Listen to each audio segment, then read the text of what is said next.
देख रहे हैं। उसी समय देव ऋषि नारद श्री सुखदेव स्वामी जी के पास पहुंचे और प्रश्न किया। प्रणाम करने के पश्चात सुखदेव स्वामी, रास्ते में एक अंधा व्यक्ति जा रहा है और उस रास्ते में आगे चल के एक कुआं है।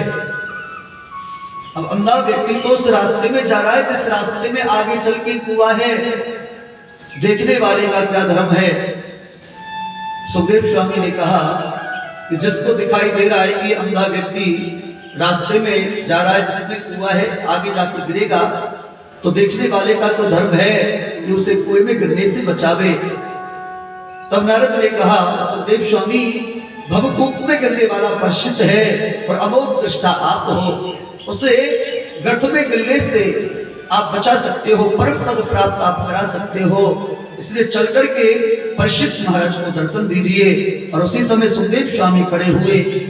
जैसा कि पूरा प्रसंग में आपने कथा को सुना और बड़ी सुंदर सुखदेव स्वामी का दर्शन किया, परीक्षित महाराज का दर्शन किया, बड़ी सुंदर झांकी सजी। आज भी वामन भगवान की झांकी आवेगी। बोलो राधे राधे। कहने का भाव, तत्रा भगवद भगवान व्यास पुत्रो यद्रक्षागामतमानिपेक्षे अलक्षलिंगो निजिलाभितुष्टो वृद्धस्य बालेव अवधूत भेषः तत्र भगवद भगवान व्यास पुत्रो। तत्र भगवद भगवान व्यास पुत्रो, मानो भगवान ही व्यास नंदन सुखदेव बनकर के पधारे। कैसे पधारे? जरा ध्यान से सुनो। पहले जब ये परीक्षित माता उत्तरा के गर्भ में था, तो असुस्तमा नाम के ब्राह्मण ने ब्रह्मास्त्र को छोड़ा गर्भ में नष्ट करने के लिए।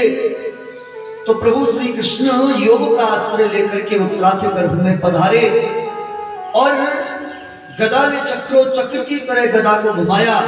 प्रभु ने तो महाभारत के शुभारंभ में प्रतिज्ञा कर ली कि मैं इस युद्ध में अस्त्र नहीं उठाऊंगा, शस्त्र नहीं उठाऊंगा। तो गोविंद ने उत्तरा के गर्भ में जाकर के गदा को चक्र की तरह घुमाया और जाकर के उत्तरा के ही गर्भ में नन्हे से उस बालक, उस परीक्षित की प्राण रक्षा की। तो जब अस्त्र से संकट आया तो प्रभु ने अस्त्र के द्वारा जाकर के गर्भ में परीक्षित की रक्षा की। लेकिन इस बार इस ब्राह्मण ने वाणी का वचन छोड़ा है, वाणी का वचन चलाया है। इसलिए वाणी के द्वारा, वाणी से रक्षा करने के लिए स्वयं भगवान ही व्यास नंदन सुखदेव बन करके पधारे हैं। इसलिए तो लिखा है कि तत्रा भगवद भगवान व्यास पुत्रो, भगवान ही व्यास नंदन सुखदेव बन करके पधारे। तो सुखदेव स्वामी जी महाराज की ध्यान दीजिए। जो ऐसे सुखदेव स्वामी जिनकी आभा प्रभा का क्या कहना, मुखारविंद जिनका नीलमणि के समान चमकता है, प्रबल बाहु है, चौड़ा वक्षस्थल है।